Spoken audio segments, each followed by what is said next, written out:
and gentlemen, welcome back to A Hoops Journey, episode 147. If you're still rocking with us, thank you. We have a really special guest today. Excited to chop it up.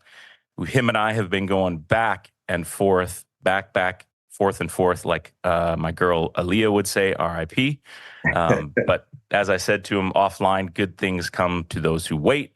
And we are finally here in a space and an opportunity to sit down and chop it up, doing my research on Mr. Hayes Grooms, Lamar University, Michigan, Brother Rice, Michigan, which is also a little bit of a side story we figured out because I teach at a Christian Brothers school. He attended that, which we'll get into.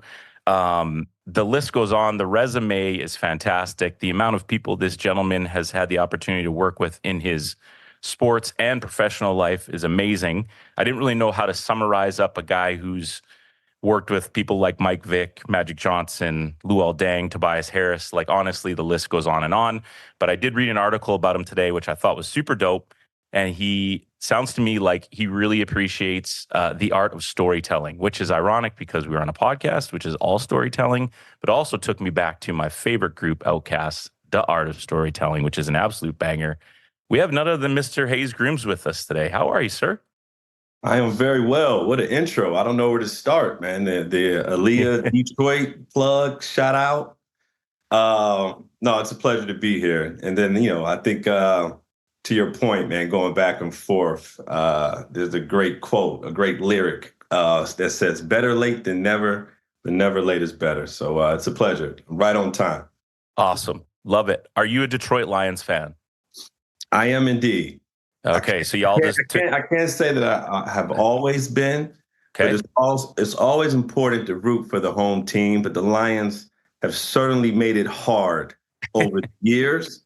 But boy, oh boy, how exciting. It's thrilling, right? That we've got the team, the coach, the culture, the personnel. It's all sort of connecting, and they're balling, man. It's great to see them play so well, and I think to be the best team in the league thus far this season. For sure. I think the kids would say no cap. I got to get it. I had to get that out of the way quick, though, because I'm a Texans fan, and I watched us disintegrate in front of you last week. But that's okay. We can move on, man. How is life for you? I heard Detroit took over Texas. Yeah. I've got a bunch of former teammates and family, friends that are all there in Houston. They're like, yo, this feels like downtown Detroit, man. This is Lions. Oh, yeah? Everywhere. Oh, yeah. Yeah. That's dope. They're traveling well. That's good. But, when, Detroit's the type of city, man, when we're up, when the Lions are up, the Pistons are up, the Tigers, the Red Wings, we're going to show out. That's for sure. Yeah. Tigers had a good run too, man. Yeah, there you go. Yeah. So hit me up, man. Tell me, how are things? How's life for you? What's the ups and downs and the in-betweens for Mr. Grooms on a day-to-day basis, and what's keeping him rolling? Yeah, no, it's been a great summer. I've had a chance to go to Spain this summer. My kids are from Brooklyn, so it's always important for us to get them out the house, to get them to see other cultures, other walks of life. So yeah, we did like a month in Spain. We did London for like 4 days. Then we bopped around Spain. We did Barcelona. We did San Sebastian. We did Bilbao. It was incredible. What was your favorite part of Spain? Ooh, we did Valencia as well. Yeah. Food, of course, but I think San Sebastian was sort of knock your socks off, beautiful, just an unbelievable beach. Just the view from the beach is literally from a postcard. But they're right near France. And so, the food there, the culture there is a little different. And they have these like pichus, which are basically like, tapas, but like little bites. And they're like fine dining, man. And you just kind of bop around and get these little bites from restaurant to restaurant. So my kids are foodies, as you can probably hear in my voice, like the wife and I. So it was fantastic. I mean, to be able to go to the Guggenheim Museum and then be able to go to San Sebastian and then go to Barcelona, which is, one of the best cities in the world. It was awesome. And so, it was great for me to be able to have that time and tap in with the fam as thinking through my next move and building a business at the moment. So it's been a really good summer, but, now kind of back to the grind, back to the fall, back to the winter is coming. And Yeah. I just got back from Michigan. Had a chance to be a part of the Michigan Sports Business Conference. Been on the advisory board for a couple years. It's the best sports conference in the world. Started by students, sort of organized by students, and the students have a whole organization throughout the years that have presidents and different committees, different roles, and they bring the best of the best in the sports industry back to Ann Arbor for this weekend in the fall. And this year, I had an opportunity to sit down with Dusty May, which was fantastic. He's really urgently and very intentionally has stepped in and kind of really has already formed a culture and a sort of a vibe around the campus, and they're really hitting in terms of the new players that have come in and the coaches. I had a chance to go to practice, and I mean, they were just, you would think that they were playing together for years. And so I have an opportunity to chat with him and get in the Michigan community, a little peek of what type of man he is, what type of coach he is, what his goals are, how he's feeling about the program. Was a really awesome opportunity as a former player. That's awesome, man. Yeah, that's super unique. And I think probably, as we'll get into, speaks to what they think of you and what you're, willing to give back and use your experiences in life. But let's go back to that. So we're in Michigan now. Yeah, let's talk about you as just a young guy and sort of growing up, childhood, and sports around you, and why basketball maybe separated itself a little bit for you along the way. No, absolutely. My dad was a basketball player. He was a state champion in high school. Hey. He still reminds you of that, to this day. He was a college basketball player. Had a chance to play at Dillard University in New Orleans, where he met my mom.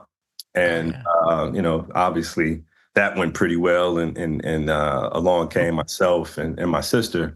But he loves basketball, and it was very clear that he wanted my sister and I to have an opportunity to play the game. I think mostly and mainly because of how far the game of basketball had took him. He's from like a farm town in Toonsboro, Georgia. Didn't come from a lot. And mom stressed academics. And so that was, first and foremost. And so he was always a 4.0 student, one of the best students. But because of basketball, was able to get scholarships and was able to open up doors. And so, he recognized that the game of basketball can take you places. And so, yeah, I remember very vividly, 5, 6 years old, we always had like this little space in the backyard that was like almost like this perfect like rectangle. And one day, there's trucks pulling up, man, they're laying down the cement and sort of marking off the court. And I remember him handing me a stick, and he's like, "Hey, make sure you write your name. This is your basketball court." And that was it, man. I was hooked. I was back there every day working on my game. There was a neighborhood spot, right there and off Grand River and West Side Detroit, between Schoolcraft and Finkel. My house was sort of the go-to spot, which was great because, you had both young and old, guys, girls in the neighborhood coming by playing, and I had a chance to really test my skills. Now, similar, we lived on like a really big hill, and our drive was the top of the hill, so it was the only flat one. Yeah. So it's kind of the same deal. We had a hoop and stuff. Did you apply the same rules like our house, so I'm always on? Or were you like, were the big dogs like, "Hey, little man, wait your turn" kind of thing? Or was like, "Hey, my house, I don't sub out"? Yeah. No, we definitely had rules. My folks weren't messing around.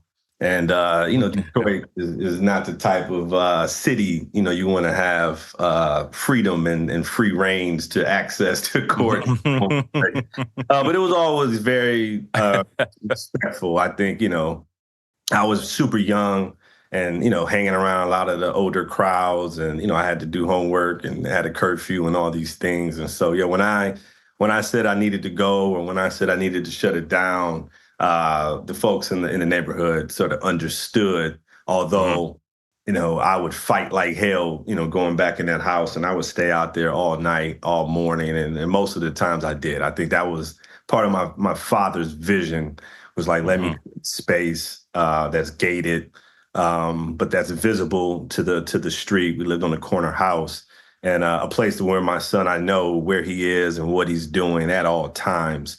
And I think, people respected like that was, in order to get to the court, you had to kind of walk through a gate and into our backyard. And so I think, it was very clear that folks understood those boundaries. But no, it was the best, man. Some big time runs back there. Some big time players too over the years that visited. Yeah. Yeah, Like, one in particular was Brandon Williams. Brandon Williams went to Davidson, one of their all-time leading scorers. He just so happened to be like interning with my mother at the time and was living with us. And so like, here's a D1 college basketball player yeah, that I had a chance to like work out with and play one-on-one with. And he had a chance to go play in the NBA and play for the San Antonio Spurs and won a championship and worked at the NBA for many years and has been in working with different teams, the Sixers, the Sacramento Kings. Was working with Overtime recently as well, all within like basketball ops, general management, GM sort of roles. And no, it's been a great sort of mentor, big brother. But yeah, he was one of those people that's cool. on Rutland and Linden hooping it up in the backyard. That's And it was a great amazing. time too. It was 90, 91. The Yep. Bad Boys were rolling. What Yep. a time to be in Detroit when you got a chance to, see Isaiah Thomas and Joe Dumars and, the Fab Five were soon thereafter. And, Chris Webber being from Detroit, Jalen Rose. I mean, these were heroes, to people like me, growing up in the city. And it was quite the time. But I will say, do remember my dad is born on February 17th, and so is Michael Jeffrey Jordan. And my dad knew that for some reason very early on in Michael Jordan's career. And so he would constantly kind of hit me like, hey, you see number 23, as the Pistons were just beating down the Bulls year after year. The guy 23 kept getting back up, and let it. At the end of the game, he's got 50. He's got 40. Yeah. Yeah. And I must say, I could not deny number 23. And he became, obviously the biggest sort of inspiration and to play the game and be great. And I wanted to be just like MJ, just like Mike. Yeah. No doubt. And man, the thought of, like you touched on Detroit, when you're good, and you were like, that's peak Detroit Piston time, man. Like that is some fun moments to be around. You know, Rick Yeah. Mahorn, all the boys, like that's good stuff. And you touch on such an important thing with the game of basketball is, I mean, fortunately for you, is literally your backyard, but just to develop a love for the game, you don't need much, right? You need a ball and a hoop and a pair of sneakers, and then you can really fall in love with the game. At what point, growing up playing, obviously having an amazing experience, and your dad creating that vision and setting the platform for you, at what point did you look around and go, I'm decent at this. Like, where can I take this? Was it conversations with your dad or from other coaches? Were there mentors, or you kind of just realized, all right, everyone's off the court now. I'm playing against my own age or around my age, and I'm actually hanging here doing my thing. Like, when did that moment kind of happen for you? Yeah. No, I think for every athlete, it happens in stages and phases, Hmm. right? Which I think is the beauty of sport. I was really good, early on. I think, from 6 to, 9 or 10, I was probably one of the better players. But then, other kids started to get taller, started to get Sure. stronger. And, I kind of started to, not fall behind, but start to recognize that, oh, there are players that are much better than I am, much better skilled, much better athletes. But was not discouraged. But I remember, being the man and starting to having to be on the bench or playing on the AAU team that loses in the states, and then all of a sudden, they add a player here, a player there to go to a tournament. And now, Mhm. you're starting and then you're on the bench. So, those moments really were motivating. And I don't think truly it wasn't until I did something about it, right? Which I was like, you know what, I need to be playing everywhere. And that's the great part about Detroit. You can play outside, you can play inside. The legendary St. Cecilia was a place that we would be able to play, Butzel, all these gyms in Detroit. And I'm like, I need to be playing with older kids, and I need to be playing in environments where, it's tough and it's competitive. And I did a lot of that between like seventh and eighth grade. And it Mm. all helped that I grew about 5, 6 inches between seventh and eighth grade. So I went, Okay.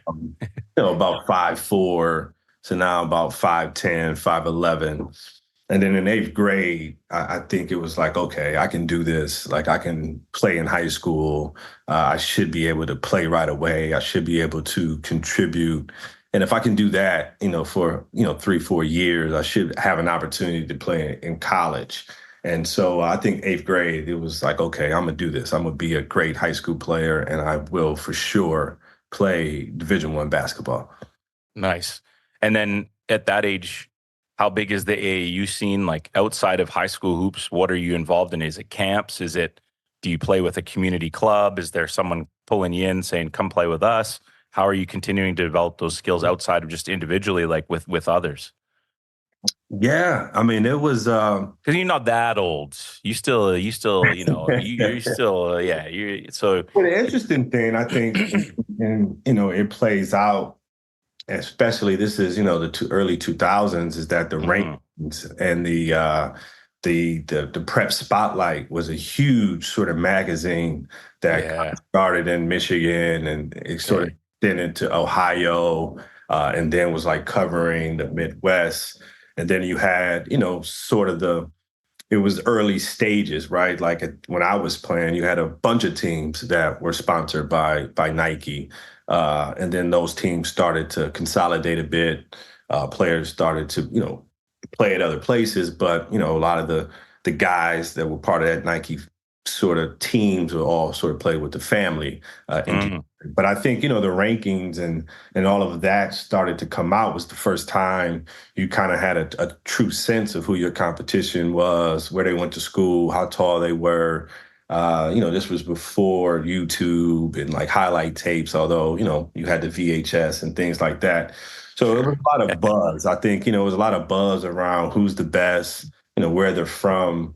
And then, you had the AAU circuit where you had a chance to play against, a lot of these players in the Metro Detroit or the entire state of Michigan.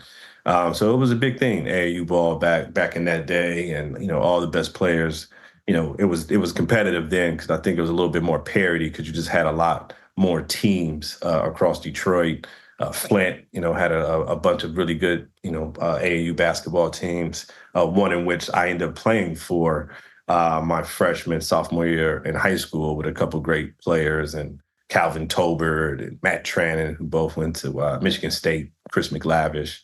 But yeah, it was, you would play wherever you could, but yeah, AAU and, now the rankings and some of those things starting to come out was really sort of creating a lot of competitiveness amongst, a lot of the players to stand out and be the best, particularly to get recruited, and to go to some of the best schools.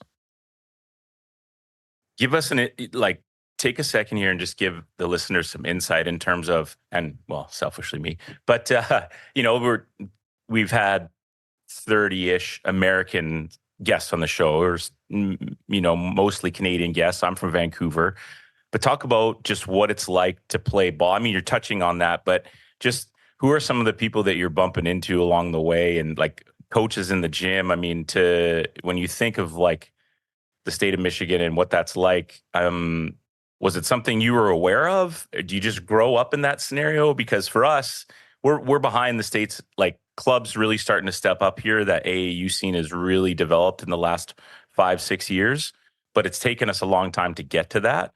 But just sort of the pride of where you're from and repping where you're from, but also realizing like, schools like Michigan State, like it's big time basketball, right? So how fun is that to grow up in that environment and then step into the high school scene and take that to the next level too? Yeah, no, That's what I'm saying. Makes uh, sense. no, for sure. I think Yeah. Detroit in particular, it's a rite of passage Yeah. to to play ball and to be good. And you got a lot of different neighborhoods in Detroit. You got the West Side Detroit, you got the East Side Detroit, you got Southwest Detroit. So it's very territorial and Mm. competitive. I think and I would say for me, the Bad Boys for sure. That was Detroit basketball. Detroit There you go. But I basketball. think Yeah. for me, it was really the Fat Five. I mean, there's no Mm. Chris Webber and even Juwan Howard's from Chicago, which is very similar to Detroit, and Jalen Rose. I mean, these were larger than life players. Packing gyms. You had to see them play. And Hmm. Chris Webber played at Detroit Country Day, which was in the suburbs, and Jalen Rose played at Detroit Southwestern, which maybe was the best basketball team ever out of the state of Michigan. Okay. Howard Isley, Jalen Rose. Um, who else did they have? They had Vernon Leonard, Rashawn Leonard. Ooh. They had a player who went to UNLV that was part of that undefeated team, Anderson Hunt. So these are like Yeah. NBA type players, and the Detroit PSL That was is their high school team? that was their high school team. Yeah, yeah, one of the best teams maybe in high school history. Many would say and argue, particularly Jalen, right? But the Detroit PSL, the Detroit Public School, is what we call the basketball league, the PSL. It Hmm. was an experience. That's where it's Friday night. Everyone wants to be at the big game between a Cass or a Renaissance, and it was at that time, and it was the best basketball in the state. It was in the Mm. PSL. And growing up in Detroit, you want to be a part of that. You want to be at those games. It's almost like an event. The gyms are packed. Sometimes the games are so big they have to play at one of the local colleges at like a Detroit Mercy, if you will. But so playing basketball in Detroit was certainly a thing and something you wore on your sleeve of being proud of being from Detroit, but then also wanting to represent. It's a tough city. It's a blue collar city. Uh, Hmm. so basketball for a lot of people is a way out, and you can feel that when you play against a lot of guys from Detroit. They have that desire, that hunger to be great, to be the best, but then also to be able to use basketball to advance their lives and create opportunities and get a college education and maybe one day provide for their family. So Detroit was it's a real deal city for hoops. Very Yeah. prideful as Indiana, the state, or New York. I think Detroiters will tell you some of the best basketball ever has been played in Detroit for sure. Love that Which was tough for reflections. me, right? Growing up in Yeah. Detroit, my mother was from New Orleans, my dad was from Georgia, and they're like, "Look, we're never going to leave Detroit. We want, you guys to be part of this community and to always be in the city." But my mom was like, "You know what? You may be going to school in the suburbs," and not maybe. Hmm. He had a whole plan of Yeah. I was not aware of some of her intentions of where I may go to high school, and On a need to know basis. on a need to know basis. So it's also, if you don't play in the PSL, then you might be soft or you might be, not as good. So there's a Hmm. whole sort of narrative there, and so I wanted to play with the best, and I wanted to be with, in my city and playing against my friends and with my friends. But my mom had a different plan, and she wanted to make sure I was well rounded, and she wanted to make sure I had a good sense of other cultures and other races and other religions and all these things. And so, little did I know, she wanted me to go to a school called Brother Rice, in Bloomfield Hills, Michigan, which is a college preparatory, all boys school with great history and great academics. I didn't know much about the school. I didn't know anything at all, to be quite honest, other than that's the school that B.J. Armstrong went to, who was also from Yes. Detroit. Yes. with Brother Rice, and had an unbelievable career at Iowa and, in the NBA. And so, yeah, we went to a basketball game. I was hanging out, watching the game. We went to go meet the coach, Bill Norton, and we got in the car and she said, "Hey, what do you think about the kid you met?" I said, "He was all right." "What do you think about the coach?" I said, "He seemed okay." She was like, "Well, this is where you're going to school next year. The kid would be a freshman with you, and Coach Bill Norton would be your coach next year."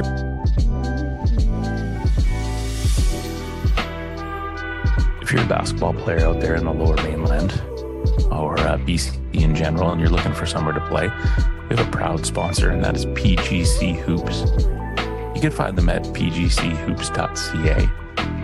And the thing that makes them unique and that we're proud to sponsor them and them be a sponsor of us is it's a true nonprofit basketball organization found in the east side of Vancouver. The mission is cost-effective elite basketball for all.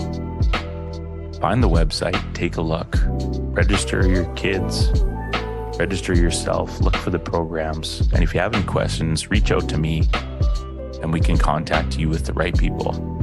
This is a good program for the right reasons. We appreciate you, PGC Basketball.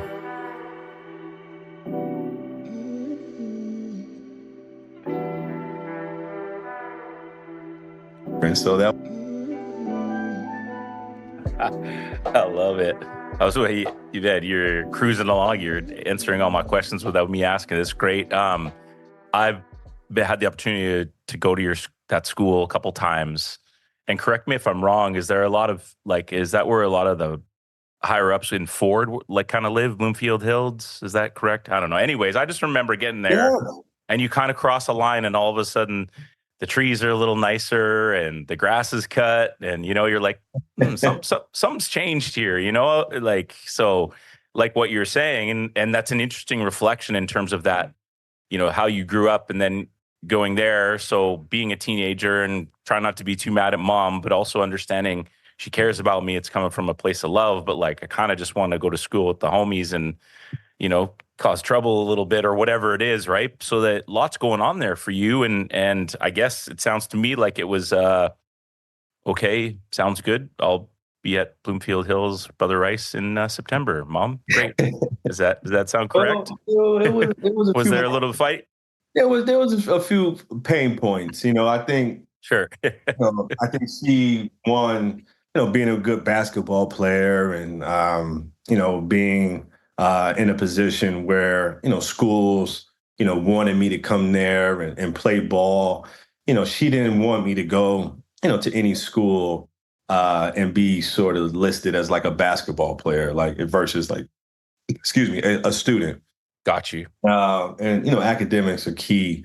And I think at that point she was just trying to figure out what are the best sort of academic schools that I could go to that really set me up for life.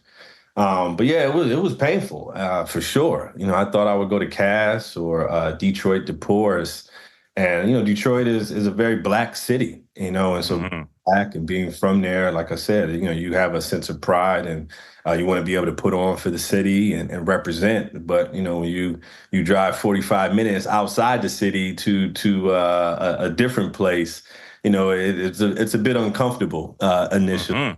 And it was for sure, quite a few adjustments, but I think really all for the best in terms of the discipline, in terms of being around other young men who have stories and who are first generation and just different walks of life. I think it was important for me to be able to interact with all of those different individuals. Because coming from Detroit, I was definitely familiar with my community and my people, but wasn't that, aware of others. And so, I think that really opened up my eyes. And, of course, it was a learning curve, sort of adjusting and fitting in. But again, sports helps and it brings people together. And so the fact that I was a pretty good basketball player, it was easy for me to fit in and to, make friends right away. But the thing that really pissed me off was that they told me that I was not going to play varsity, freshman year. And that was just like, you got to be kidding me. Like, I would have played varsity at any school that I went to, but now I come to this school and you're telling me that that's not the way Brother Rice does things. And so, that really was tough as a young person, especially my ego. And I'm like, Mm, how could you do this to me? But again, I think that was Coach Bill Norton, really teaching, and really, good things come to those that wait and those that work, and nothing's given and everything is earned. So just because you're this, ball player from Detroit coming to school here thinking you're just going to dominate and do this and that, like, no, that's not the case. You gotta, fit in. You gotta earn your stripes, and so that was another, very important lesson. I didn't understand at that time, and of hmm course, I fought back, and we had a couple scrimmages before that freshman season, and I'm like, you know what, we play at school, Cranbrook. I'm like, I'm gonna play so well. The parents are gonna say this kid has to play varsity. This is unfair. And I think I had at least 40, 50 points or something in the scrimmage. And yeah, that still did not help the case. And I still played fresh, which was great. I played fresh. We didn't lose a game. We went undefeated. And then I got, sort of called up to varsity towards the end of the season. Nice. Sidebar. He went to Cranbrook. That's a private school. Did you just reference the 8 Mile Eminem freestyle That's, battle at the end? that's You the did. school that we scrimmage. Yeah, exactly. So I'm like, hey, all right, I get a chance to play this school. They're Yeah. not known for their athletics. You know what I mean? Yeah. Yeah. Like, okay. Um, Love it. this is going to be a master class in terms of a Mm, young a young basketball player who has no business playing against these other 14-year-olds. But yeah, yeah. it was again a very valuable lesson uh, to know nothing's going to be given. You gotta earn it. Yeah. It's a tricky one too. Like I coach the varsity team here at my school, and you got a sophomore. You in Canada we would say grade 10, but and they're skillful, or I don't we would hardly ever consider a freshman playing up, but sort of when you do have those opportunities, there's so many factors, right? Maturity, how they're going to fit in. What if like maybe they can, other than just being able to get it done on the floor, what does that look like? So just an interesting thing to go through early on. And it sounds like, upon reflection, you're like, okay, well, I'll make the best of my scenario and do my thing and build connections and do the best I can. And what did those last couple of years look like? And then just talk a little bit about the recruiting process, or did anybody even have a chance? Was it Michigan all the way once they started talking, or, talk about some of those high school years Yeah, yeah. yeah, and how you narrowed that down. That was my introduction to Bill Norton, who passed away a couple months ago. Rest But in peace. to this day, I truly believe was, maybe not maybe, but for sure, one of my best teachers, best mentors, best coaches. And he had a mental approach to the game, and he was a philosopher, and he was probably a psychiatrist. We're being honest. And so, I think that was a mental test for me at 14, going off, all the way out, miles upon miles across 8 Mile to go to school here.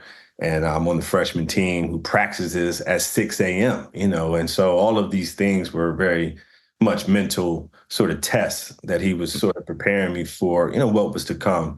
And so from there, yeah, I mean, my sophomore year, I think he was trying to figure out the lineup a bit. I was coming off the bench, and we were losing games, weren't playing that well. And then it got to a point where he says, you know what, Hayes, it's time. You're ready. You're starting. And yeah, I went on a pretty much a tear, my sophomore year, where I was playing very well. We were winning games. We had another a sophomore who was also very good. So him and I were, the big and the point. And so, a lot of two-man game, and we had a lot of success. We ended up beating, one of the better teams in Detroit, the best team in the state, huge upset, and the Catholic League playoffs, in which we end up going to the championship and losing But a very, very important year. Many would say maybe my best year in high school because I think, it really kind of caught the state by surprise. I'm 14, 15 years old, and I'm No scoring doubt. 20, I'm scoring 25, I'm scoring 30, every night at that point. Uh, Hmm. Really exciting, a lot of praise, a lot of expectations. Getting recruited, by pretty much, every school in the country. So, big summer, had an outstanding summer playing AAU that summer. So going into the junior year, it was a lot of hype, a lot of expectation for me, for the team. But unfortunately, after my sophomore year, they let my coach Bill Norton go. And Mm. so he was, really his philosophies, having a sense of urgency, paying attention to detail. His number one rule is you can't get sick, you can't get hurt. And of course, you're 14, 15 years old. You're like, what does that mean? I can't control getting sick and I can't control getting hurt. Yeah, yes, you can. How are you eating? You know what I mean? Are you Yeah. stretching before practice? So it was like all these little things. Hmm. It's a huge inspiration for me. And had given me a book that time that was by Charleston Heston called Mm. To Be a Man that had a poem in the back, and he wrote a note. And I pulled this book up recently, considering his passing, because I've held on to it since '99. And he wrote me a really nice message at the beginning of the book, but in the back of the book, there was a poem by Rudyard Kipling called "If." And he's like, look, if you can, really read this poem and understand its message, I think you can really do remarkable things in life with basketball and beyond.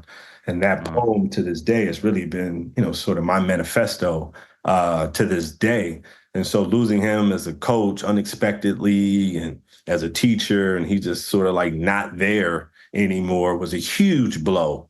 And so Yeah. into my junior year without our coach, and we had a really good year. We ended up playing uh, Bill Norton, who now Oh, no way. who's at a school in the district called Birmingham Groves. And we played them in the district championship game, and we lose. Major upset. He gets revenge. He beats us. Mm. Unfortunately, that game, I had tweaked my knee. And Mm. that was also a big game where, a lot of the colleges were there because it was, the time period of the game is where a lot of college, coaches could travel, the Nike camps, the Adidas big time camps, everyone's there. And I have a horrible game. I hurt my knee and come to find out after the game, I actually had tore my meniscus. And so, at that point too, and I think it's important to share, particularly with the next generation around, recovery, around surgery, around taking care Mm. of the body. And the doctor kind of said, look, it's partially torn. We can go in, scope it, or you can like rehab it and, be able to, play in a few weeks. And I kind of felt like I had to play in a few weeks because I had something to prove. And the year didn't end the way that I wanted it to end. The season didn't go as well as I thought it would. And so I'm like, hey, I got to really use this summer to sort of determine, where I'm going to go to school. And, the Stanford, the Notre Dame, the Michigan, the Xavier, Cincinnati, were like in Wisconsin, were some of the schools that I had like the closest relationship with. Were like, hey, we think you're a good player, but we need to, evaluate you a bit more. And so Mm. I decided to play with an AAU team that, wasn't the family and wasn't the Michigan Mustangs, which is the big Adidas team. I'm like, you know what? Let me play for a team where I can be the man and I can really get shots and I can be the difference maker on the team versus playing with like, one of those two teams that are just loaded with not only the best players in the state at that age group, but like the next two under as well. And Hmm. this team was going to Adidas big time. And I'm like, all right, well, if we're all going to big time, I get the chance to play against the best of the best, which is great. But, after my first game, I probably had 28, 29 points. I'm looking around. There's nobody in the gym. I'm like, damn, Mm. I thought this was Adidas big time. Little did I know that the bigger teams played in like a different bracket, like a different part of the tournament. So later on that night, ended up going to a Michigan Mustang game against a team in California. And I mean, the gym is packed. Every college coach in America is in the gym. And I'm like, oh, damn it. I think I made the wrong choice. One, not getting this surgery, but then two, playing for the wrong team and not getting the exposure Mm-hmm. as some of these other players. So now, I'm coming off, I played well, but nobody knew. And now I'm a Mm-hmm. door and we were coming right up into the season. And so I end up, making a decision with my family to not get the surgery, thinking I would sign with a school. And my mom was a bit paranoid, and she's like, "Hey, they're gonna find out you're hurt, and things may shift, things may change." So I didn't get the surgery, and then ended up keeping it like very private. And Yep. unfortunately, played my senior year hurt and not healthy, and now my confidence and all these things start to play into the game, the pressure, the rankings, are you higher now? Are you lower now? The letters, are you getting more letters? Are you getting less letters? The offers, are you getting any offers or no offers? And so really kind of hit rock bottom. And so Mm-hmm. soon after my senior year, it was clear that I wasn't the prodigy that many people thought. I wasn't as good as many people thought. I wasn't maybe going to play big time Division I basketball like many people thought, and I ended up getting surgery um, after my last game, which was also traumatic. We ended up losing at the buzzer in the district finals of my senior year, which just ended my entire high school career, which was awful. And then I got the surgery, and had a couple offers from some small schools, Eastern Michigan, Drake, and Lamar University. And I think Mm-hmm. I wanted to kind of get away. I was embarrassed, and I'm like, you know what? I can go to Lamar. I can kind of start over. My coach, Bill Norton, coached at Michigan State for a few years under Coach Judd. And so he had a connection with Mike Dean, who was at Lamar.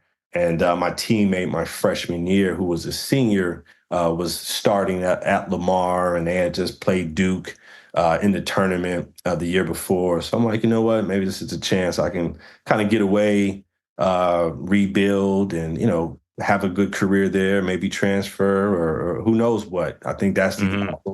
the other thing with a hooper is those hoop dreams. Jay-Z said hoop dreams deflate like a true fiend's weight. And Hey. you still believe, and you kind of have to believe I can get there. I can be great. I'm gonna prove them wrong, and all these things. But things don't always work out to the way that they plan to. So yeah, that's kind of the high school journey, and then now we sort of enter, sort of that first year at Lamar, man, down in Beaumont, Texas. That's a lot to go through for a young person, man. It really Like, is. It really is. yeah. And like, you're trying to like, you know, navigate it. I would go, the tough part too is like going out to Brother Rice. It was good when it was good, living in Yeah. Detroit, being able to hang out and get the respect from your peers and your people in Detroit. And then go out at, the suburbs and have a different set of friends and different experiences and having the best of those worlds. But once, you feel like you're not playing well, or you feel like, you're a failure to some extent, you don't feel comfortable, moving in certain places, or you think people whispering about you or talking about Sure. you, all the teenage stuff. Uh, Yeah. but, a good thing, I had great family. My sister was big time, had amazing friends. So, everyone always was lifting me up and letting me know that, hey, it's all going to be good. And just because this didn't work out the way you thought it was, you still have an opportunity to go to a Division I school and pursue your dreams and to play basketball and to be on a scholarship, which, is really what it's all about. Mm-hmm. Really, an unbelievable opportunity. So I pursued it. Well, and that's interesting too, is I don't want to say like the irony, I don't know if that's the right word, but just sort of your mom having that plan of like always being a mom and like thinking big picture, right? And so look, it's not working out maybe exactly for basketball where you want to go, but now you still have that opportunity. The education is still there. We've been hitting home on education your whole life. We want you to get a degree. Doesn't matter where it is, just get it done. And so kind of just interesting that you go through all that and in the end, I hate to admit it, mom's is right, So, but Yeah. just, like it's funny how sometimes that stuff works out, even though it was a tough thing to go through. She had that foresight. Kind of No, weird. I mean, she really did. And Mm-hmm. it kind of came back around at Lamar, right? Because Mm-hmm. here now, um, Mike Dean was a tough coach, great guy. You called him Mike, he coached at Marquette, had a lot of success there. But he was tough. And I think for a kid going through all that stuff in high school, and then being 2,000 miles away from Detroit, which you've heard a lot, we talk about a lot, to being in Texas, that's a whole different environment, maybe a different country. Uh, and it was very clear that I was having a lot of difficulty adjusting and being able to play for Coach Dean, just with his intensity, his expectations, and so basketball really wasn't going super well. But again, being able to be in different spaces, different environments, had an unbelievable teammates from Vallejo, California, from Galveston, Texas, from Muncie, Indiana. So, these men who are all a bit older than me, really, took me under their wing and taught me about their culture, talk about their journey. So it was great to be able to have that bond, being so far away from home. And even still, those relationships, those teammates, we talk every day. And so basketball wasn't going right.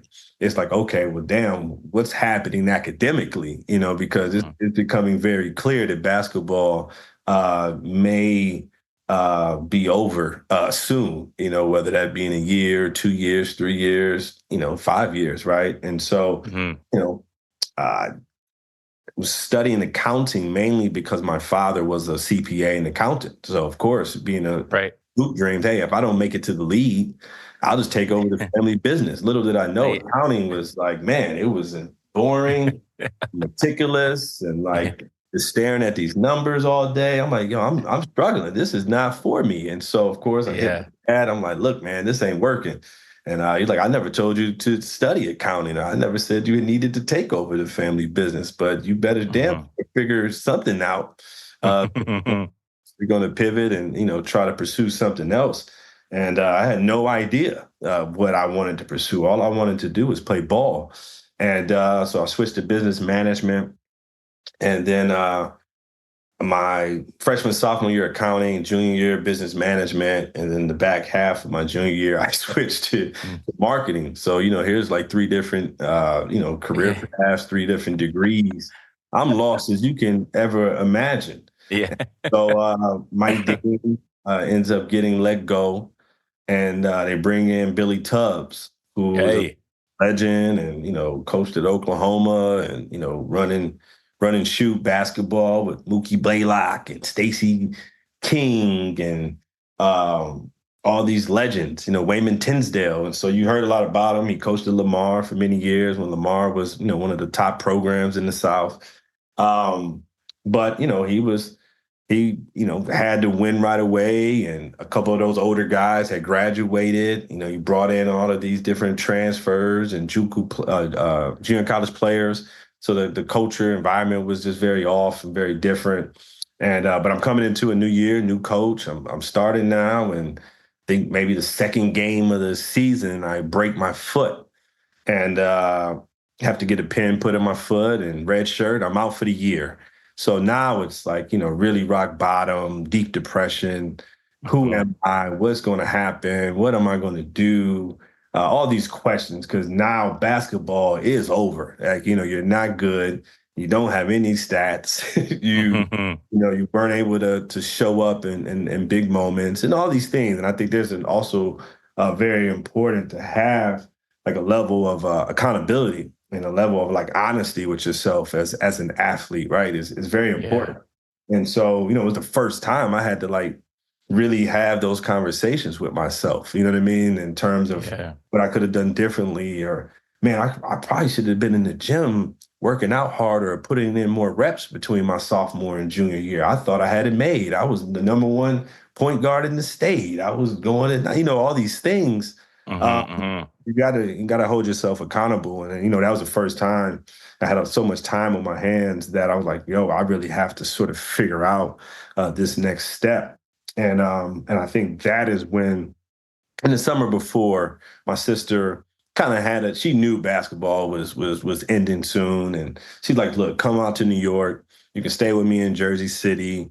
St. Peter's College is right across the street. I'll talk to the facility guys. You can go over there. You can work out, do your thing.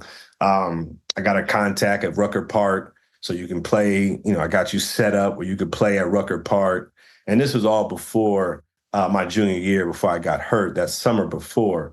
And, she's like, the only thing I ask is that, we do some informational meetings. We go to some sports conferences. We listen in on some panels. We get you out of some of these jerseys and all these hats and do-rags and baggy jeans. Like, we need to get you into some sweaters, into some button-ups. And I think she was starting to plant some seeds that, hey, I think there may be an opportunity. You've been studying business for these last 3 years. Your dad's an entrepreneur.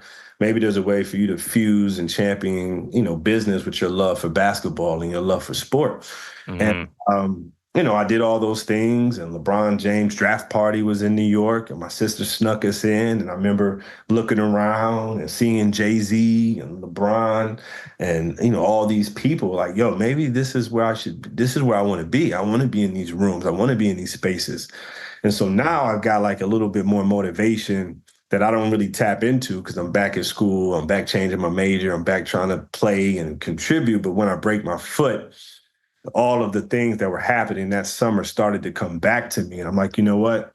Let me Google best sports management sports business, sports management program in the country. Michigan popped up. Love it. And I Googled best sports agency in the world. IMG pops up. And I'm like, that's it. I'm going to transfer to Michigan. I'm going to get into the sports management, sports business program. And I'm going to get this internship at IMG. And I didn't know shit, man. You know what I mean? Yeah. I'm literally Googling these things. You know what I mean?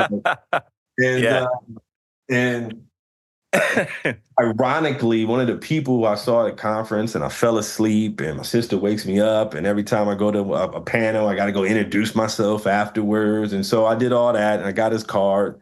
And then I had to email and do an informational meeting. My sister wrote all the questions out for me. I would sit there, stare at the questions, ask them the questions one by one. But one of those people worked at IMG.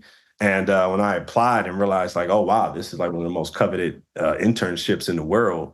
Only 40 people come in New York. I don't have much of a resume, and I don't have experience doing much other than helping my dad and shooting hoops. And so I emailed him. I didn't hear back. But they called me, and they invited me to New York to have an interview. And the first question they asked was, "How do you know Doug Purney?" And I told them, and they were like, "Hey, all right, let's talk about this telemarketing job." And so I was able to get that internship, and then I was able to get in Michigan, which was changed my life forever. Yo, man. Okay, Aaron Phillips wasn't lying. He was like, I was going back on our email thread from when he first connected us, and he said, thank me later. He said, the stories are great. Thank me later. So this is so good. I got so much spinning through my head, but it's it's making sense to me because like we started the episode and you're like, oh, I just left my job and I'm kind of, I'm working on this. And I'm like, I respect people like that who can just sort of have the confidence to know that they're going to tap into their abilities and make the next thing work, and people that do what you do and are kind of in that sort of freelance sort of job, sort of, is the skill set is crazy. But then when you're talking at the start, I'm like, man, like, I don't know if I could do that. And then hearing everything that you've been through in your journey and handling injury and success and like on both ends, you're learning so many things along the way about yourself, and you went through that depression and the hard times, but like the things and the tools that you're building as a person lead to these things, which is being able to adjust on the fly and sort of change and be open. So I think there's a lot of connection there, and it's really dope. Have you thought of that, or am I crazy, Yeah. or what? Yeah, No, like I mean, I hmm appreciate it. You know, I hmm definitely approach life like an athlete. You know, and I think hmm this journey, this story is the genesis of understanding who you are and how to hmm manage yourself and when to pivot and all these things. You know, and it really came out of a place of desperation. You know, I had right, to get to Michigan. I had to get that internship. For me, it felt like it was everything because I needed to sort of pivot. I needed to apply myself academically. I needed to, be in those classrooms. I now know what it is that I want to pursue. And so the entire mindset shifts. And then now you have a certain perseverance and a certain relentlessness that you have pursuing the game like hmm basketball. And that was the beginning of me realizing that I can apply this to other things. And so that's exactly what I did. I'm like, okay, let me apply this to getting into Michigan. And that was tough, right? Because Michigan didn't accept third year transfers.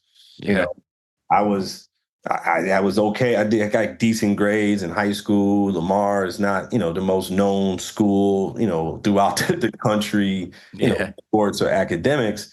And so, I mean, just absolutely just relentless. I would write letters to the president. I would drive, 24 hours to meet with admissions people, to meet with different professors in the sports management program. My best friend was Braylon Edwards, at the time, who was a Heisman candidate, that year, that following year, when I ended up getting into Michigan, and so he had known my journey, and he's like, "Look, man, there's greatness in you, and you have always been a special person, and man, you need to come to Michigan, and you need to transfer, and you need to do this." And so he gave me a lot of encouragement and a lot of, sort of that battery pack. They're like, "Oh, I yeah, can do this. Like, this isn't it. It's not over. You just can't quit." And I think that's also a big part of being an athlete is you got to keep going. It's next play. Uh, yeah, Losses or lessons. You just got to keep working. Keep moving, keep going. And so, yeah, I'm getting into Michigan. Because I knew if I had a chance to get into Michigan, that'd really give me a second chance, and I hmm wasn't going to take that chance for granted. That's good, man. Because you're saying like I had to. Well, a lot of people say it and it still doesn't work out, but you found a way. Yeah. You And I was grinded. You willing got it. to, and Yeah, I was willing to let basketball go. And I think sure, that which is huge. also, Yeah, that's a very which is good point. huge, is like, I'm like, okay, It's a very good point. it's over, and you have to pick up the pieces. Yeah. You have to be honest with yourself. I remember my first year at Lamar.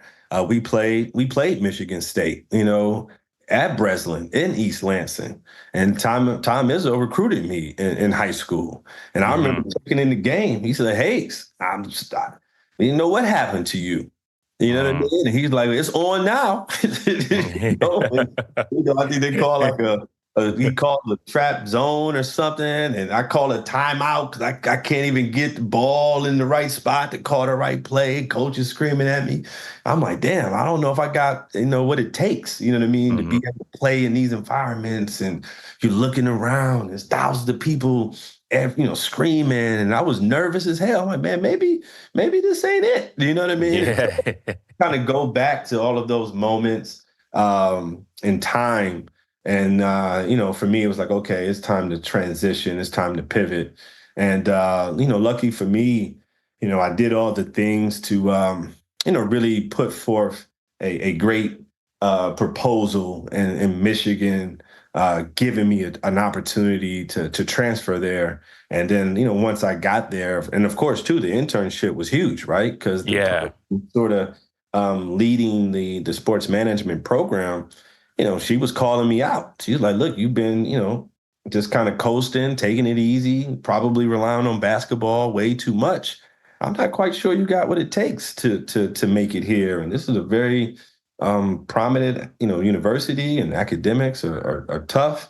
And I was like, hey, look, I need to reinvent myself. I'm telling you, I had to have those conversations with myself, which is why I'm looking for an opportunity. And I promise, I will prove you wrong. And I asked her, how many of your students have internships at IMG?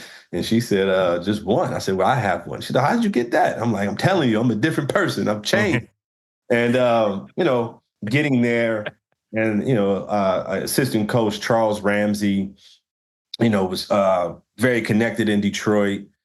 Somebody who I had known in like basketball circles, and of course, I'm playing at the rec building, and Coach Ramsey is like, hey, I've heard about the letters.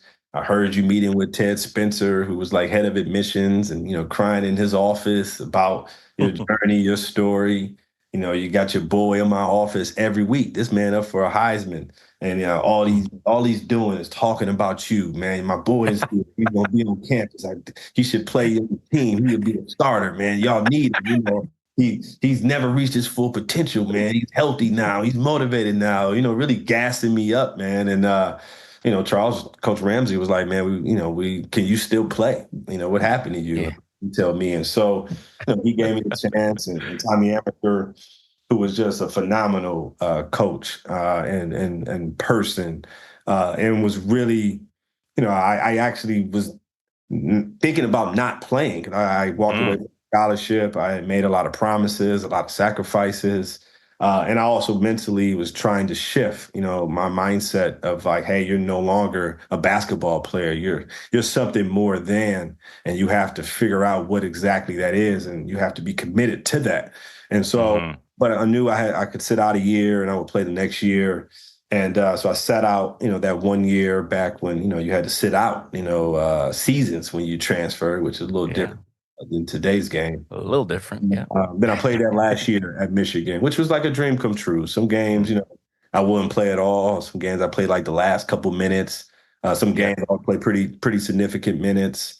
The Maze craze, they came up with like this chant for me, which is like still gives me chills. So like the fact that they would say Hayes, Hayes, Hayes, and was pretty special, considering like I was, in the middle of nowhere, one would say, to now big time Big Ten Michigan basketball. But I'm so happy that I played. I'm so happy, Tommy Emmerker and his staff gave me that opportunity, because that allowed me to be even more equipped, and being a part of that legacy, and being a part of and seeing like his leadership, and the way in which he goes about basketball and practice, and teamwork and assignments and recruiting and academics. I mean, he was just a phenomenal person, and to be with him, every day and practice and things for 2 years was truly a privilege. Church on a Wednesday, man. Holy, let's go. Let's go. Talk to him. I love it, man. That's so good. Got to give the people their flowers, right? And well, it's interesting too, because I think because of what you've been through in that senior year, you can step back because you're like, all right, I'm going to get called on every now and then, but I'm still showing up. I'm giving everything I have. I'm athlete approach, but not many people, like, I don't think, like for me, my career, played 5 years university. Like, I didn't really reflect on my coaches like the way you're talking about Amaker, like till after, but you're in it and you're going, wow, this guy's like, he's different. He's special. He's taking care of me. He's taking care of all these other brothers in the locker room. Like, we're one unit. We're together. Like, this is a family. And like, I think that's, yeah. you're very like, I mean, obviously you're an intelligent person, but you very reflective in what's around you. You really take in, and it's a unique skill set that I think a lot of people don't have. And it's probably paid off in many different ways for you once you got into like work life, and that's a huge skill. And it's just interesting to hear you reflect and talk about it. Yeah, no, you start to realize, like, there's different styles, there's different approaches, there's different. That is the one thing about going to like different schools and playing. Yeah, you get to see different things, right? And some you take, and some you drop. Yeah, yeah. Exactly, and Mike Dean and Billy Tubbs. I mean, these are unbelievable coaches. Yeah, these are not bums, man. These are not Like, yeah. bums. I think, all of them were unique and great. And I really, truly, I really take it as an honor and a privilege because I'm like a sponge, and there's just so much that you can learn from a baby, right? From anyone. And I think, Yeah. Tommy at that point in my life, after all the things that I had experienced, he for me was just the perfect coach, at the perfect time, and Mm, really understood my pursuit. And hey, I am going to be do amazing things, and I'm going to be an entrepreneur, and I'm going to represent athletes, and I'm going to do marketing. And so he knew that there were things that I was really aspiring towards.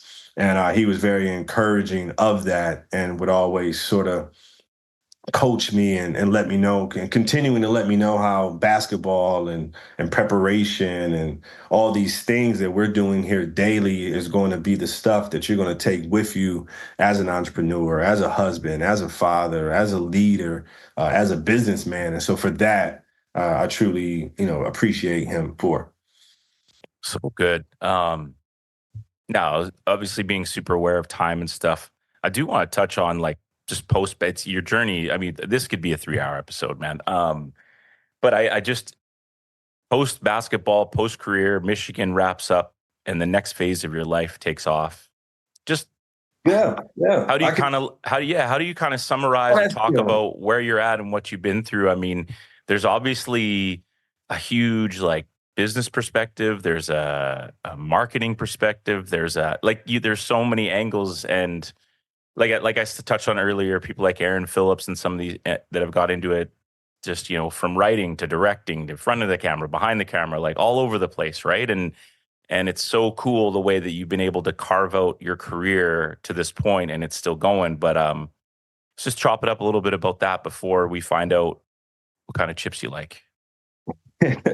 Oh, for sure. I think it starts with me being an athlete and Mm, going through all of those emotions and journeys and the teammates and the coaches and the administrators and the teach all of these people who sort of poured into me and sort of were critical into me becoming like who I am. And mhm. that's truly at the core. And once I got that internship and I had a chance to meet Casey Close, who's a big time baseball agent, Sean Twitty, who is a former baseball player and is in the agency business as well, and Derek Jeter. They sort of taught me, hey, this is how we do things. This is how an agent works. This is how management works. This is the PR, communications, marketing, and Derek kind of Casually drops Derek Jeter on us. Yeah. yeah. I mean, I was able to champion a relationship with him, and he was always accessible and would answer any question, and I got the chance to see how he moves and how he operates and how, he conducts himself as a professional. And I said, this is it. Like, this is what I Mhm. want to do for the rest of my life is Yeah. help athletes, is to work with athletes, to tell their story, to make sure that they are relevant and make sure that they're connected to their communities. And like, that was it for me. And Hmm. being fortunate to have great friends and to know peers that like a Braylon and others that were on their journey. How can I be a multiplier? How can I help them be the best football player, basketball player that they can be? Because I've seen and I've observed some things on my end, personally and around me, and then learning and having these internships. I'm really equipping myself with the sports knowledge, the business knowledge, to really be of value to these athletes. And so I was really fortunate to have a chance to work immediately out of Michigan with someone like a Braylon, who was a top pick and high visibility, high expectations. And so I was able to work with him for years and then wanted to be able to represent and work with other athletes and other talent. So, that was my journey into entrepreneurship and starting my own business and moving to New York and sort of betting on myself and, really Once saying, again. hey, this is the time. You need to take this risk. And it was risky, and it was Yeah. not easy. I was wearing a lot of different hats, and then ended up, sort of selling that business and partnering with a more traditional marketing sort of communication agency that wanted to build a sports team and start to get into representing more athletes on the branding, marketing, comms, PR point of view. And like, great, more help, more resources. So I led that business for a few years, but was a little burnt out. Representing athletes can be tough, but considering when you're trying to prove yourself, and Yeah. sometimes things take time. Sometimes things really play into the performance, on the court, on the field. But again, it was like, how do I unpack what makes these athletes so unique and special, and tell those stories, and so that they have opportunities to be interviewed and have opportunities to endorse a product and all these things. But it's really getting competitive with the big agencies, and now you have the athletes themselves and the artists themselves representing athletes. And then I had a chance to go help Stephen Ross build a business. And that was very important because I knew athletes are change agents and modern day heroes. And like, yeah, it's great to do marketing and tell stories around how, Rashad Jennings, the starting running back for the New York Giants, can do magic tricks and can juggle. But, you know, it's very important to athletes that they are, out in the communities being leaders and being vocal and doing the work. And, when Stephen Ross founded Rise, there was a lot of racism, there was a lot of hate, there were a lot of police brutalities that were going on. And this was all before Kaepernick took a knee. And so having Mm. to build that business and work with all the leagues and commissioners and the teams and colleges and pro athletes and college athletes and helping the high school athletes, go through education programming. So that was unbelievable, just fantastic work from a social change standpoint, which really helped me out tremendously because now I truly have a better sense of diversity and representation and how that matters and how culture plays into business and all this stuff. And so from there, I kind of, transitioned into tech and was at Masterclass, um, working with, the talent team and really trying to bring the world's best talent to Masterclass, which again, it was storytelling for me, right? And I'm like, all right, Mm. not everybody's going to shoot threes like Curry or hit tennis balls like Serena. But there's something about Wayne Gretzky and his craft and how he approaches life and he approaches the game. So you can apply that to business, you can apply that to coaching, teaching, all these things. And so I was able to do a lot of amazing work there, and especially from a cultural standpoint. Really uh, help sign talent like an Issa Rae and Lewis Hamilton, and really trailblazers that are really impacting culture and kind of on their journey. Maybe not masters now, but they're on the way of being Hmm. masters in their space. And then wanted to be back in sports. So then was at Dapper Labs where had NBA Top Shot, NFTs, which basically, what we were doing at Dapper were like the best plays in sport and making them NFTs, and was head of athlete marketing.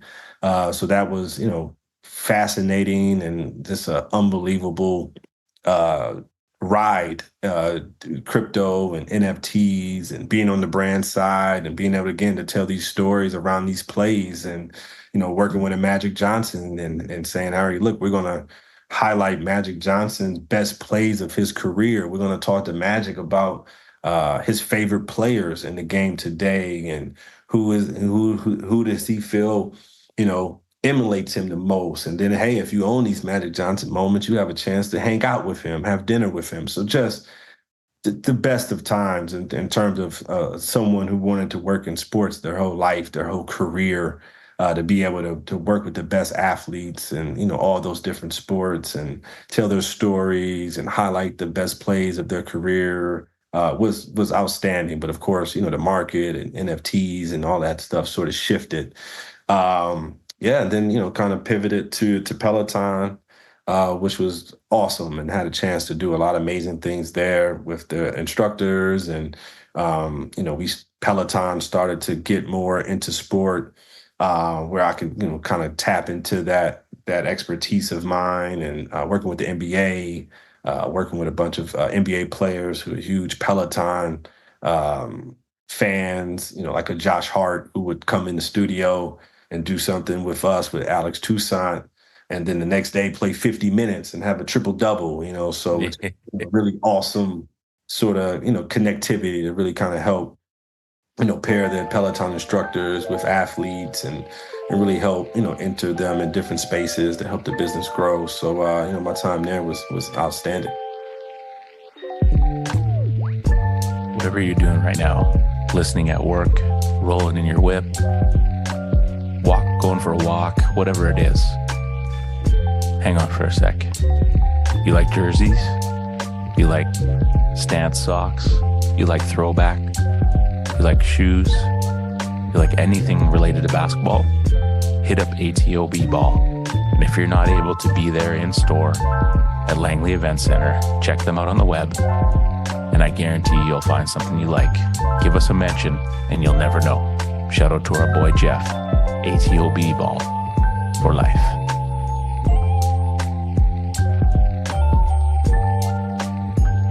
No one can emulate Magic Johnson's favorite plays or best plays ever because he's the GOAT. So just in case you're wondering, no, I'm kidding, but he's my favorite player. That's so good. I'm curious. I'm listening to you talk. You get to point to your shoulder to shoulder with Derek Jeter, or you get in on these meetings, or you're pitching an idea to someone. What, from a leadership and business perspective, what's your approach in these areas? Do you have a group and you come up with a plan? Is it scripted? Do you tap into your own personal skill set and see the person, how they're responding to what you're talking to them about? Is it great listening skills? Is it being authentic? Like what goes behind these meetings for you? After all these repetitions and trying, the ups and downs and in betweens, I'm just curious, just from like a leadership standpoint, how you're able to have someone want to be a part of these projects. Is it your team? Is it the group together? That's what I'm saying. Makes sense? No, for sure. Yeah. I can't give away the secret sauce. No, okay, fair. But no, there's no secret. Honestly, I think it's for me, and this may sound basic to some extent, but it's really curiosity and it's really human connection.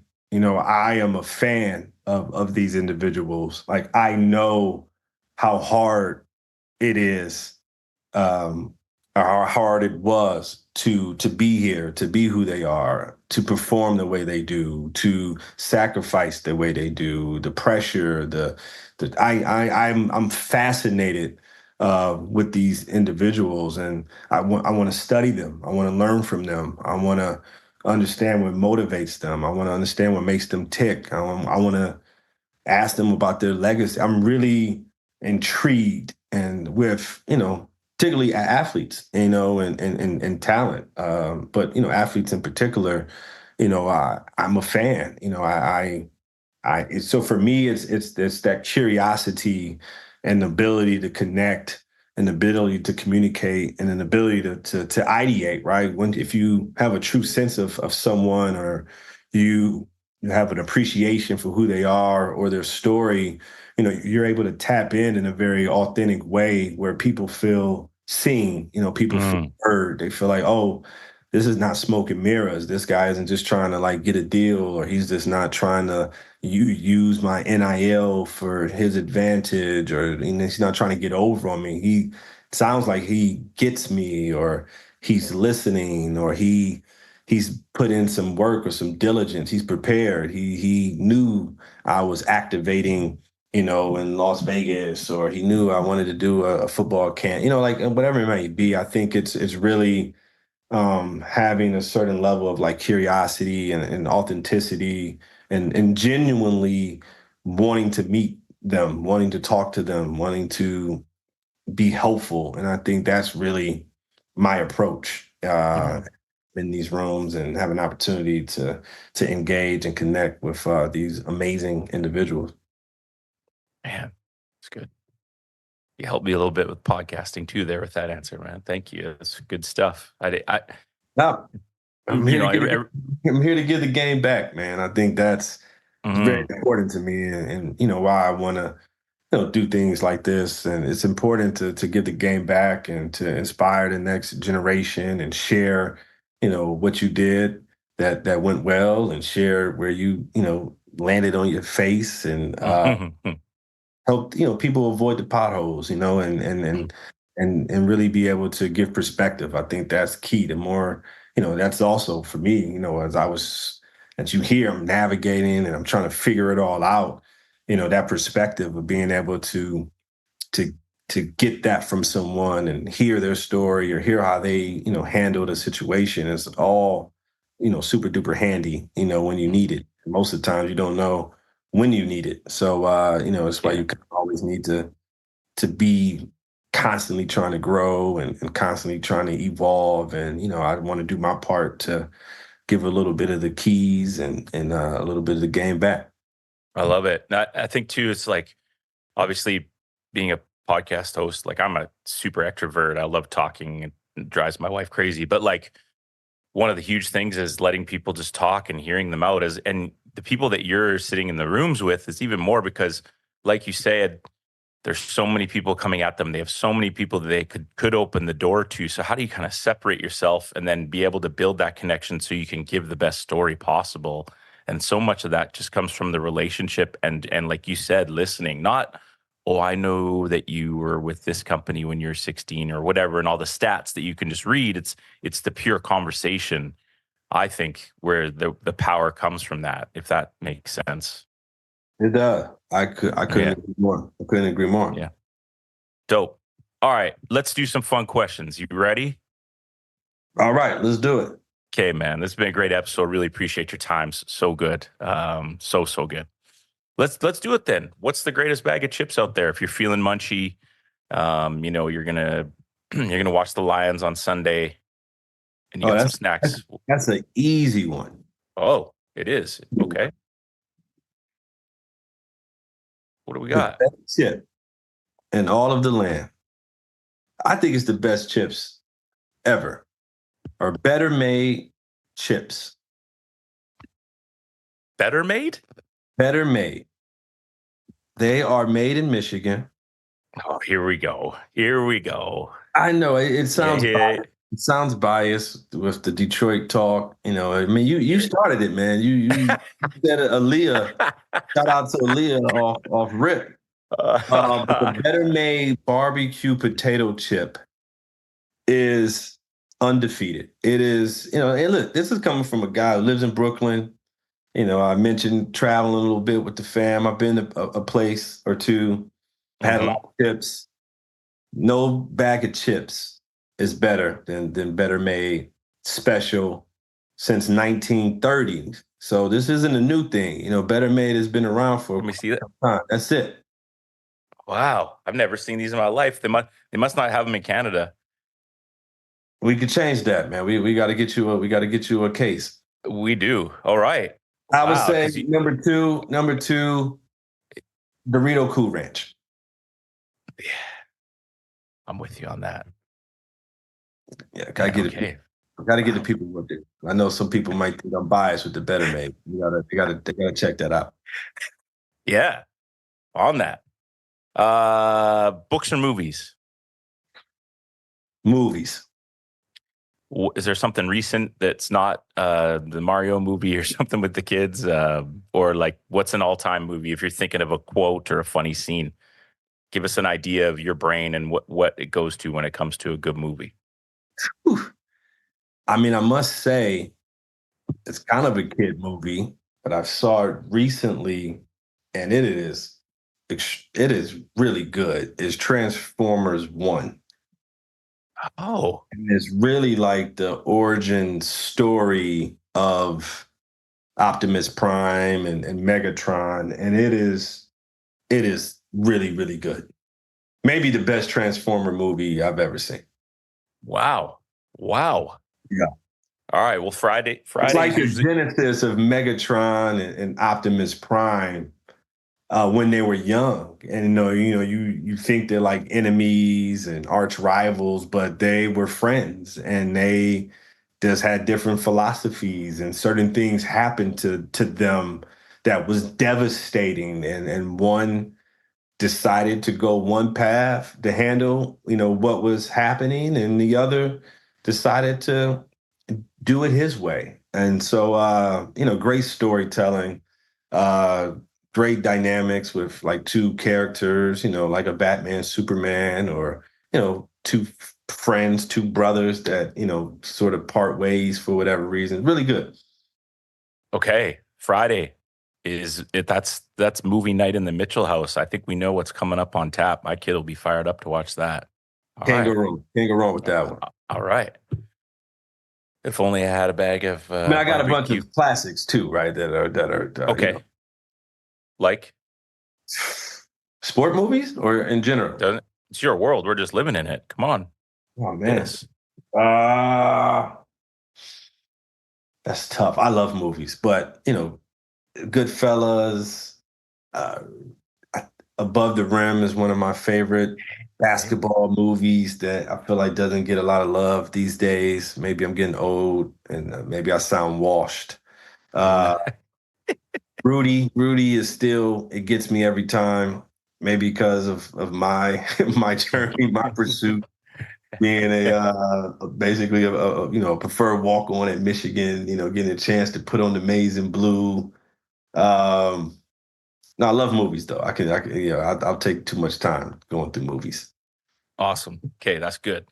Uh, who have been some of the most important people in your life? You touched on a few people. Is there anybody missing up to this point? And that's kind of like a chapters question, right? Like depending where we're at and who they are, they can come and go. But there's some constants that you've touched on. But who else? Anybody else Yeah, out there? it's a long list, Yeah. but I've been joking.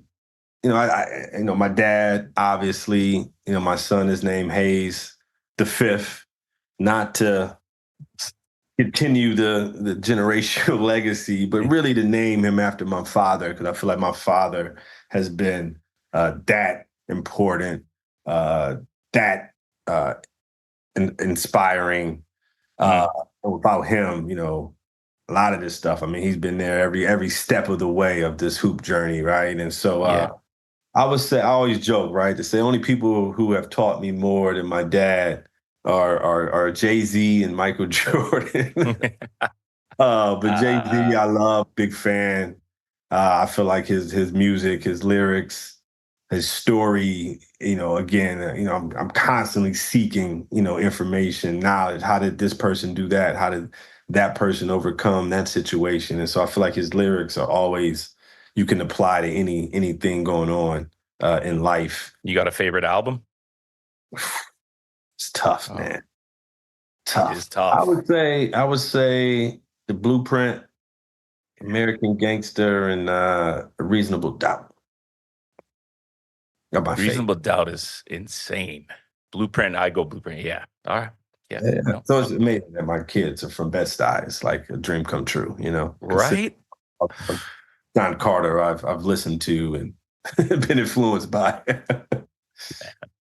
Seen him like 3 times too. He's so good And live. Bill Norton. I think Bill Norton, Yep. my high school basketball coach, even to this day, I mean, I put up a basketball warm up. It has like namaste on it. Like, he was teaching us about what namaste and meditation was in 98, 99. It's like a high school freshman, sophomore. So Yeah. now that I think about his impact on my life, I'm like, oh, wow, he's taught me quite a bit about myself, but also a reminder of how to, stay sane, stay strong, stay believing and never quit. Awesome. Okay, now that'll segue into this next one. All right. Best seat in the house. Is it the Jigga Man concert, Dead or Alive? Who do you want to see? Is there anybody other than Jay-Z? Like you've got the best audio. You can take whoever you want. If you got more than one, give us a few. Let us know. And you could have seen them already. Maybe you didn't get a chance to see them. They've passed on. Maybe they're still alive. I don't know what it is. So hit me. I just saw Yeah. Usher. I just saw Usher on Friday. Oh man, what a perform! What a show! Whew. What a show! And one of the best shows I've ever seen. I mean, it was like, I mean, dude was built like a running back. I was like, he's out here performing, dancing, moving, Roller skating. roller skating. Voice sounds like Angel. I'm like, damn. I was just happy my wife didn't try to run on stage and leave me forever. So it was a win all around. I know that's right. No, I mean, I've been, I love live music. I love concerts. I've seen Jay. I've seen Beyonce. I've seen Usher. Um, what's his name was the best? Oh man, I'm drawing blanks. MSG was the best show I saw in the last couple of years. I can't believe I'm drawing blanks on his name. Oh man, this is bad. I come back to it. What kind of music? What do you think? Oh man, he was part of One Direction. Oh, not Justin Timberlake, Not Justin Timberlake. because he's in sync. One Direction. Bad. My friends and my wife are going to talk about me really bad. Remembering one of the most, Not one of the styles, is it? one No. of the most Harry Styles. There you go. Harry Styles show. Tell me you're a high school teacher without telling me you're a high school teacher. I mean, He was good? Oh man, I mean that album is spectacular. Wow. And the music, the band, You might get me into something here. Harry Styles, Wow. best shows I saw recently for sure. Wow. That is not what I was expecting, but I love it. Yes, Harry's House. Okay. Yeah, you can't all be Hove, man. And Sure. And we brought you back to life there, so no one can make fun of you. We got you. Yeah, I was reaching. I was about to start hitting the Google, but I'm like, gotta dig deep. Hey, Harry's House. I'm looking at it. All right, man. I'm gonna do it. Add it to my library. You're welcome. You're welcome for that. Okay. All right. Albums. I don't know what it won. It had to win something. Damn. Good. Is that good enough? That's the list? That's the list. I would say Stevie Wonder. I don't think I've seen. I wish Prince, to see Prince do a full set. I luckily Prince popped up at a Michael Jordan birthday party, NBA All-Star event when my wife and I were dating, and we saw him perform like 4 songs. It was insane. So see Prince do his thing with a full set, maybe a couple albums, that would be to die for. No doubt. No See doubt. Yeah. That's good. Yeah, it's good. Cool. Michael Jordan's birthday, he says. Okay. Oof. Also, his Grooms' third birthday. Shout out to Pops. There you go. Okay, you and 4 others were on the outdoor courts, call your own, playing to 21 or whatever, 3s and 2s. Now you can take this, like, could be 4 of your all-time favorite players ever. Could be some former teammates. Up to you, man. Who are you running with? But, like, have you made it up to Vancouver? I have. Did you make it to Kits Beach? No. Okay, so you're on the outdoor courts at Kits Beach. You got the water, the mountains, but the wind's blowing, so you gotta have a good squad because, it's one of those, like, if we lose, we might not get back on for an hour or so, right? Or we might be done for the day. So you and 4 players, who you running with? Ooh, this is tough. Yep. I'm going to say Mike Bibby. Wow. Mike Bibby is off the rip. He goes Mike Bibby. My all-time favorite players. I saw him play when he was in high school. He was like, I've never seen a point guard so Wasn't he just, he was nuts in high school, right? And then this freshman year, Oh, he the killed it. national championship, and he's got Yeah. like the blue foam posits on Yeah. before anyone has ever seen them before. Like I raked so many leaves and shoveled so much snow to like save enough money to buy those shoes. And those shoes were like the most expensive shoe ever sold at the time. And Yeah. I got them like 5 sizes bigger so I can wear them for the rest of my life. I bought a size 13. I wear 11, Aaron.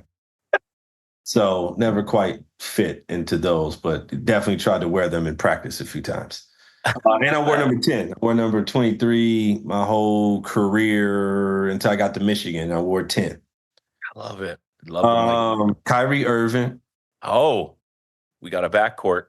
You got a backcourt. I feel like I might go with a guard lineup here. It may Sure. start in the field. No, Kyrie is the most talented, most skilled basketball player I've ever seen.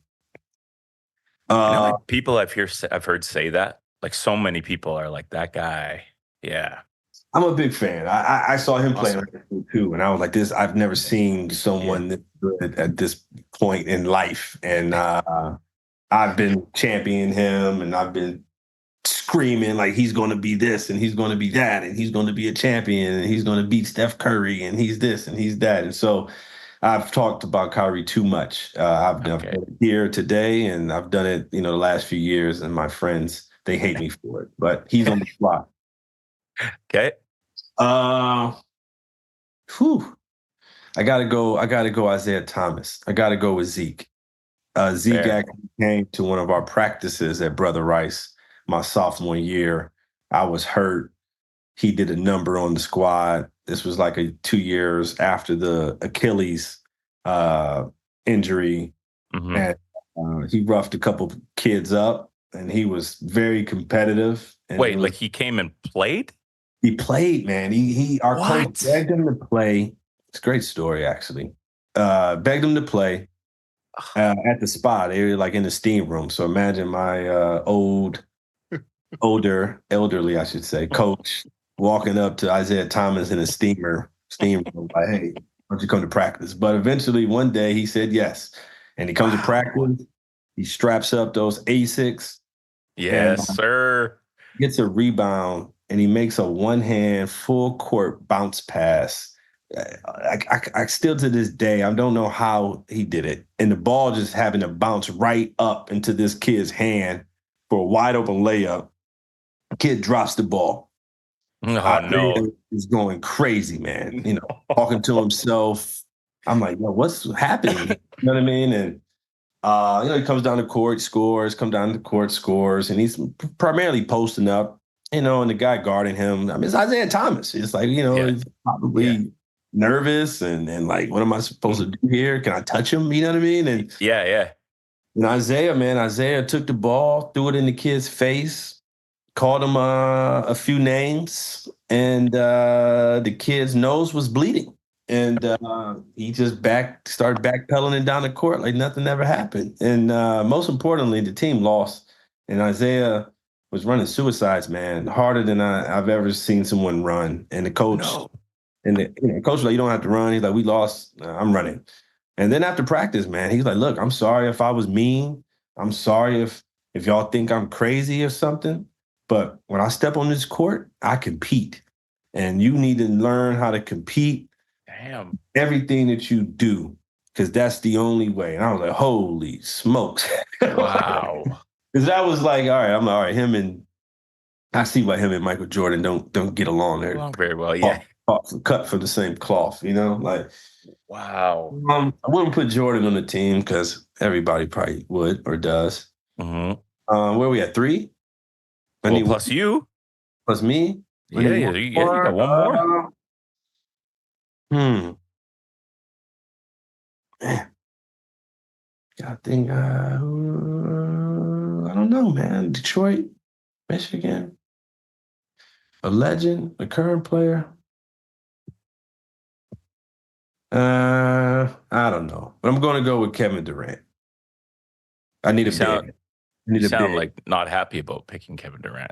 Now, So Kevin Durant is extraordinary. I think he is another one of those just yeah, unbelievable talented um, basketball players. I mean, his ability to shoot, to score, to handle, to be 7 feet. Um, I mean, I've seen him play. I was at the game with the Brooklyn Nets against the Milwaukee Bucks, and Harden goes down, Kyrie goes down. I mean, KD had one of the best performances I've ever seen against the Bucks in Milwaukee. Wins the game, and then they come back to Brooklyn, and Harden's like a little banged up, and KD goes crazy again. yeah, And literally, I'm at the game, and he shoots the three to win the game, and his toe was on the line. oh, And he was so exhausted at that point. yeah, Like for him to find enough in him to win. If that's a three, they go to the finals, they probably win. Kyrie comes back, Harden gets healthy. And yeah, that foot on the line changed a lot of things for someone in Brooklyn who was heavily now rooting for the Nets. It's like the new home team with the kiddos. That was tough. yep. Now KD is one of the greatest of all time. So I like that. I got Bibby, Kyrie, Isaiah, and KD. It's gonna be hard to guard. Yeah, that's a squad, no doubt. Good stuff. Well done. Okay, two more questions. Do you got a hidden talent that people don't know about? Man, not really. Yeah, Yeah, as you could tell, I'm a pretty open book. yeah, that's true. Uh, one of my hidden talents was skiing. I think, growing up in Yep, Detroit, that wasn't something I led with, and yeah, people didn't know about me. yep. But somehow, again, my mom, thinking outside the box, had me skiing, and so I was skiing from like maybe 7 to like 14. I was pretty good. I got a couple awards. I think I won a bunch of races. Mm-hmm. It was always, it was during basketball season, so I ended up having to quit because it was always conflicting Yep. with basketball. So, but yeah, I skied at 14, and I didn't ski again until like I was 24. Then I didn't ski again until I was 34. So I'm trying to change that, man. I think I'm still deep at it, and I can still feel the love for it. So I'm try to do more skiing There you this, go.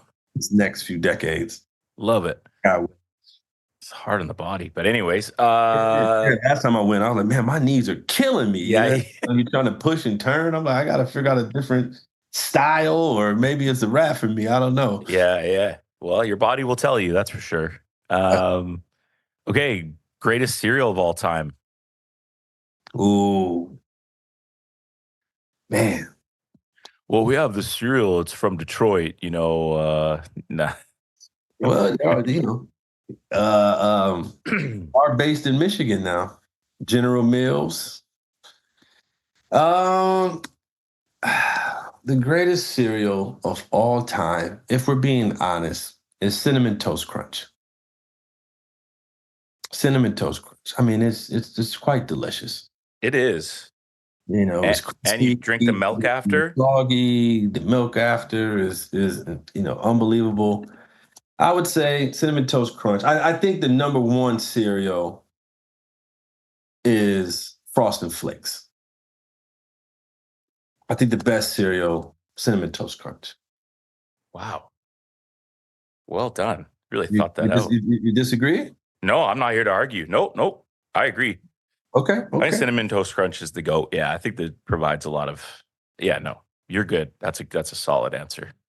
And I think Cheerios, Honey Nut Cheerios. I think is the Well, people is that's the like a people staple. champ. That's the people's champ. That's a good way to put it. Yeah, yeah, for sure. Yeah, if you're gonna have it, you can have it in the house and not feel too bad that your kids are having like literally a bowl of sugar like Cinnamon Toast Crunch. But whatever, it's still yeah, Precisely, yeah. precisely. Cinnamon You know, Toast. listen. Now, listen, man. Thank you. This has been great. I've really enjoyed this. I was just looking it up on my phone here. So we had Mr. Phillips on episode 98. It took us 49 episodes to get you, which is totally fine. Life happens. All's good. I love how it came back to you, though, and that our email thread, you were having your own little reflections and say, hey, man, I think I'm ready for this. And like, sorry, it's been so long, whatever. I just love how it came back. And I think the timing was perfect because you were able to do a lot of personal reflection on your journey and take moments for yourself, which I think is special and great. Uh, Maybe don't put them under the bus right now. You can tell me offline if you want, but who would you like to see on a hoops journey? Just like Aaron Phillips wanted to see you. And I can say he's like 4-4, man. He's given me 4 contacts.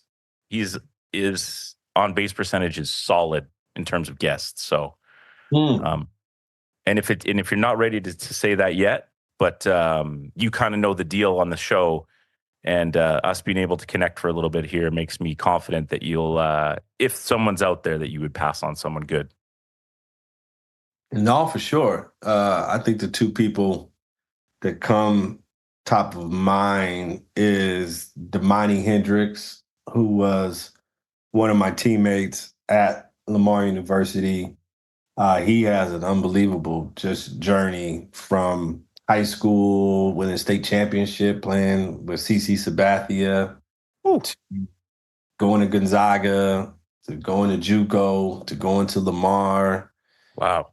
playing overseas. But I think, he has a unbelievable journey and perspective of how he's giving back to the game of basketball through training, through coaching, AAU, personal development. He's lived over in China. He's worked in the G League. He was at Vanderbilt with Jerry Stackhouse, and now he's one of the assistant coaches at San Jose State. But just a great basketball mind and just an unbelievable journey and story of how important basketball is to him and the next generation. Love it. Awesome, man. The other would be Dave Merritt. David Merritt, one of my best friends, small guard, always sort of overlooked, had a older brother who, was 6'7", could jump out the gym, went to go play at Kent State, was part of those Kent State teams during that run with Antonio Gates, the Hall of Fame football. Yeah. But Dave, wasn't 6'7", he about 5'7", in high school. But just a unbelievable competitor. The mindset that he had, where he was not going to be denied in high school, had put together like one of the best senior seasons in Michigan high school history, and went to the state Final Four, I believe. But went to Michigan, and he wanted to play at Michigan, and didn't want to play anywhere else, and didn't want to play D2, D3, and bet on himself. And Mm-hmm. tried out for the team 1 year, nope. Tried out for the team the second year, nope. Tried out for the team the third year, nope. We got this guy named Hayes Grooms, and we think we're going to ride with him. And so he came back and made the team. And, Tommy Amaker left to go to Harvard, and John Beeline came in, and he had to make the team again.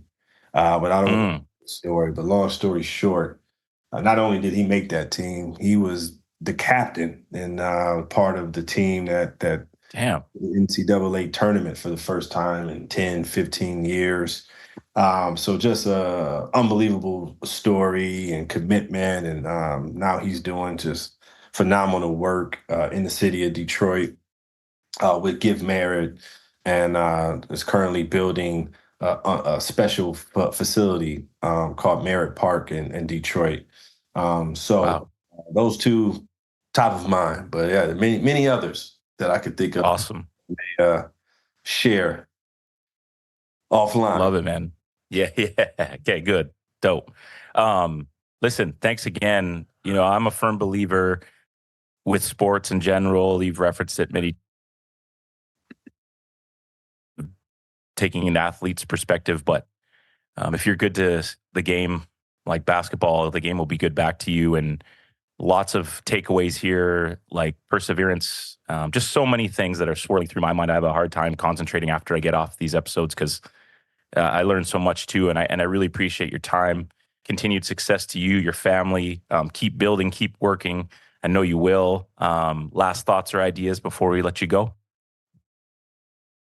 No, I really appreciate the time. This is great, especially Me when too. you lose a coach, my high school teammate and my teammate at Lamar that I mentioned, passed away unexpectedly a year ago. Um, Hmm.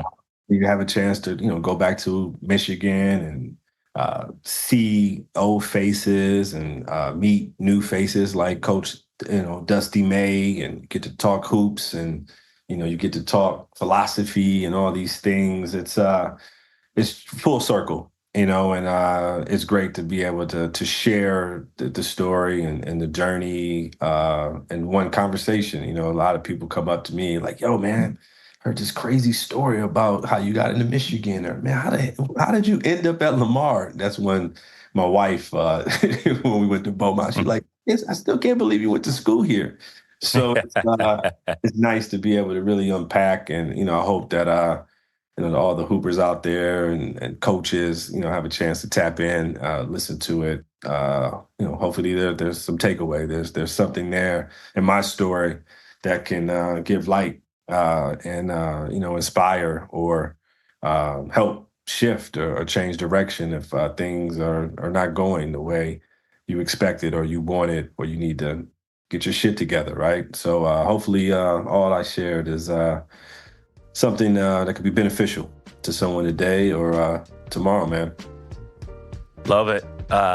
Lots of spaghetti on the wall on this one for sure. Episode 147, an absolute banger with what Lee liked to say on the show, a triple OG. Ace Grooms, thanks for being with us. Thank you to our sponsors, and we'll see you on the next one.